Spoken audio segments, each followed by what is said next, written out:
This video, we're going to be talking about adding and subtracting rational expressions.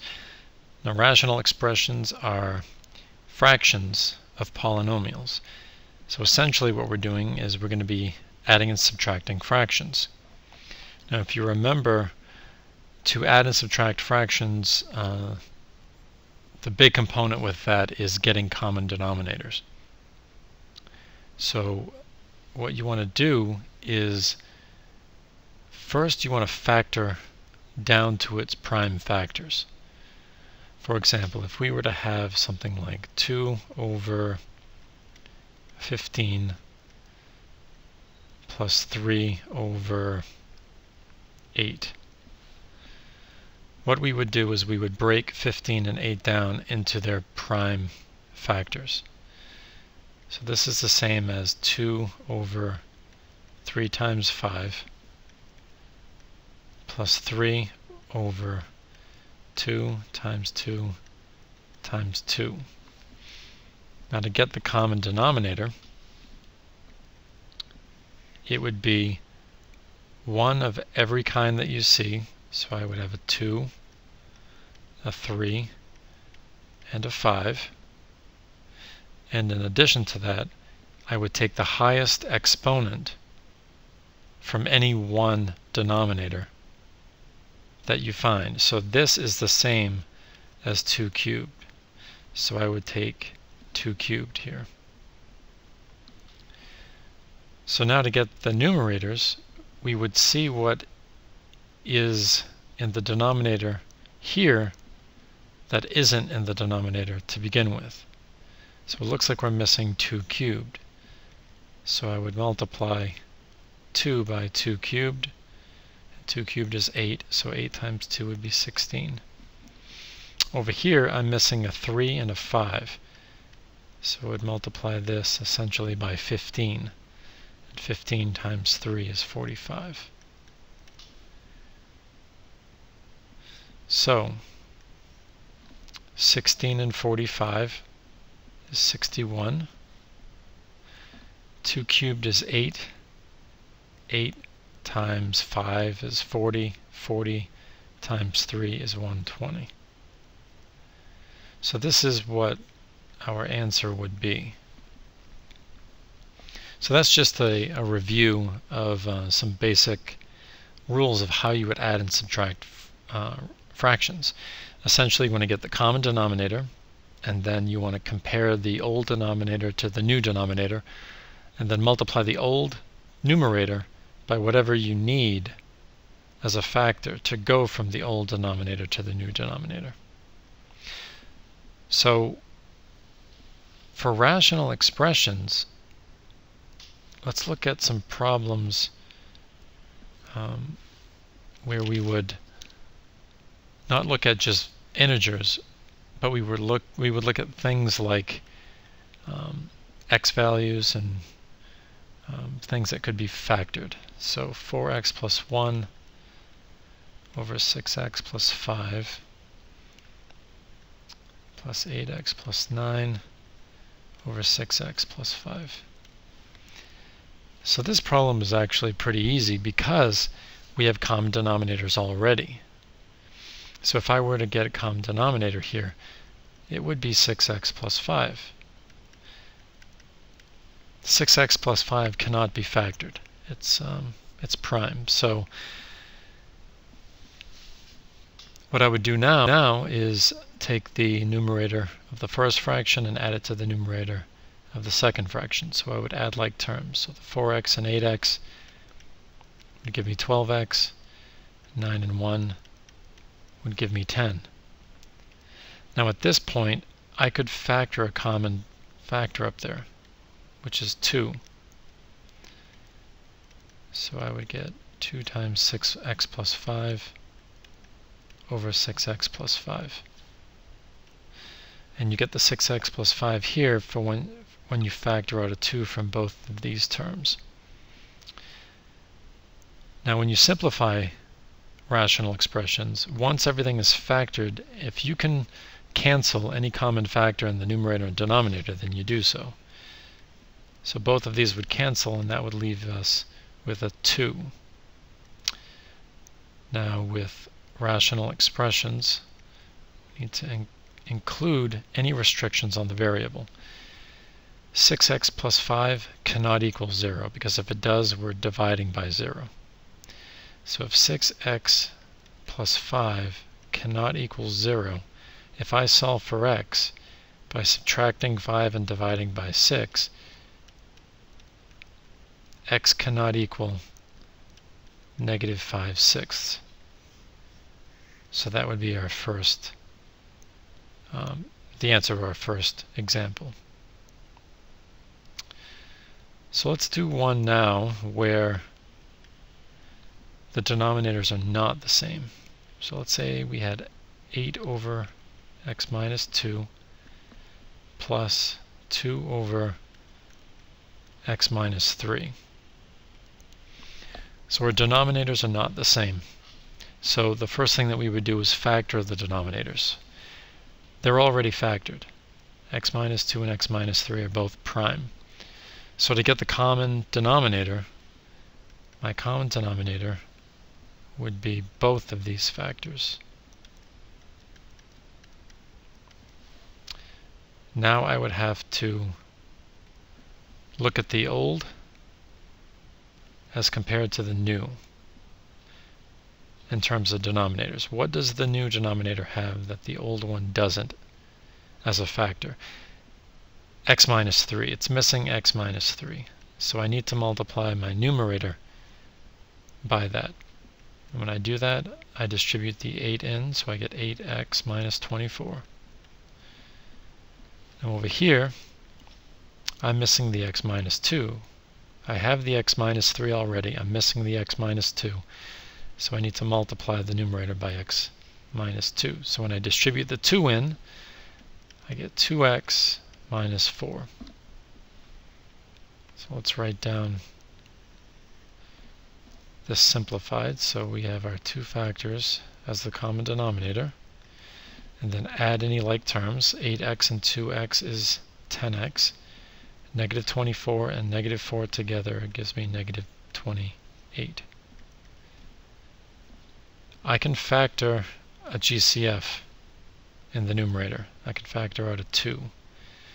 That would give me 5x minus 14 over my common denominator. So everything is factored now. As a final well, it's actually not my final step, but before my last step, what I would do is I would check to see if I could cancel any common factors in the numerator and denominator. There aren't any, so that's here is as simplified as it gets. Now as my final step, I have to write down what my restrictions are. So I have to look at all of my denominators throughout the problem. And they're all x minus 2 and x minus 3. So x can't be 2 and x can't be 3. So this is my answer. Let's do one more. Let's do one where there's both subtraction and addition. So what if we add 4x squared plus x minus 6 over x squared plus 3x plus 2 minus 3x over x plus 1 plus 5 over x plus 2. Alright, first step, factor. This is completely factored. It's prime. That's completely factored. That's prime. Over here, this is not completely factored. If I were to factor this, it would be x and x, same signs, both of which are positive. Multiply to give me 2, add up to give me 3. That's plus 1 plus 2.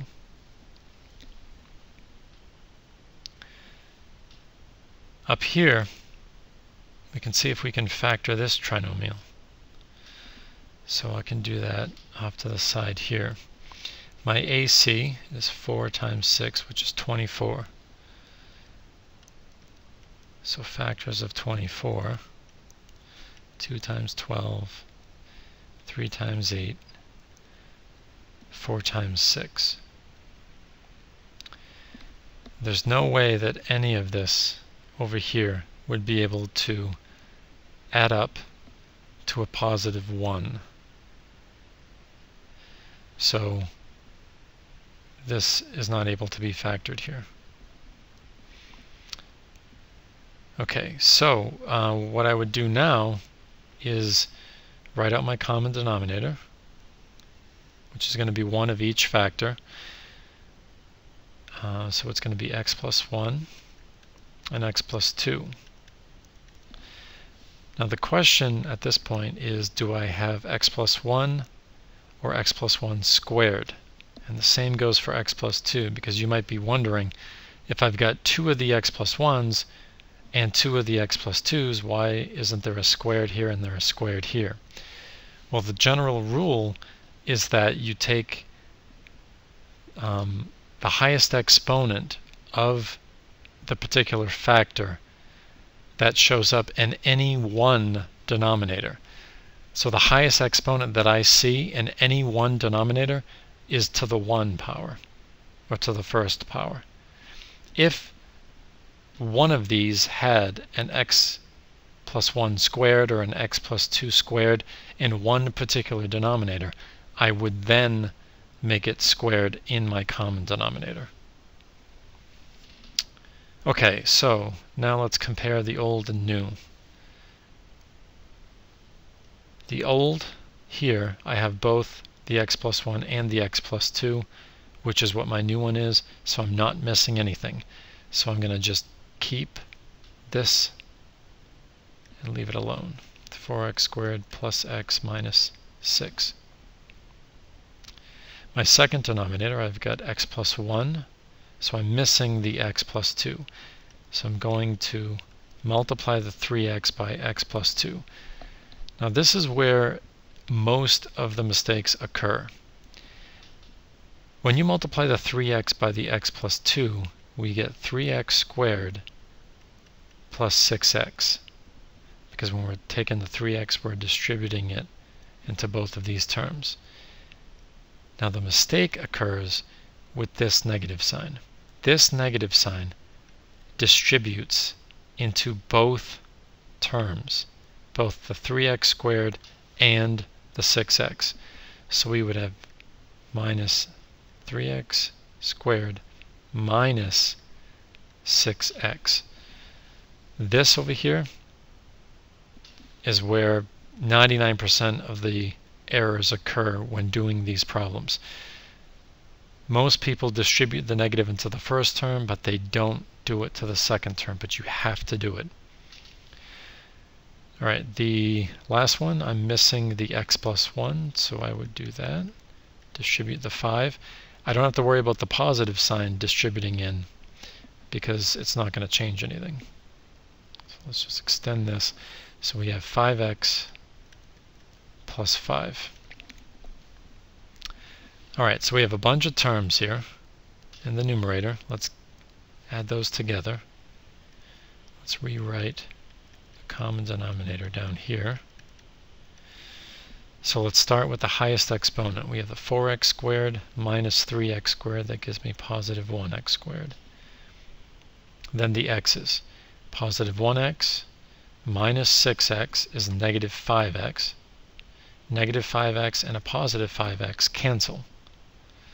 So let's move on to the constants. Negative 6 and a positive 5 is negative 1. Alright, now let's see if we can factor. Looks like we can factor this over here because this is the difference of squares.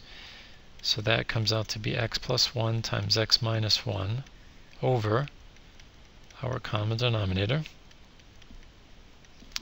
Now that everything is completely factored, let's see if we can cancel anything.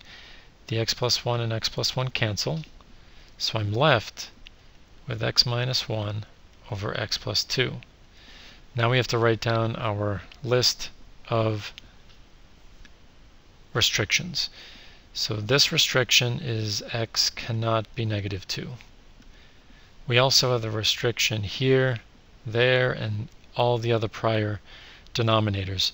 X plus 1 was in the common denominator, so x cannot be negative 1 either.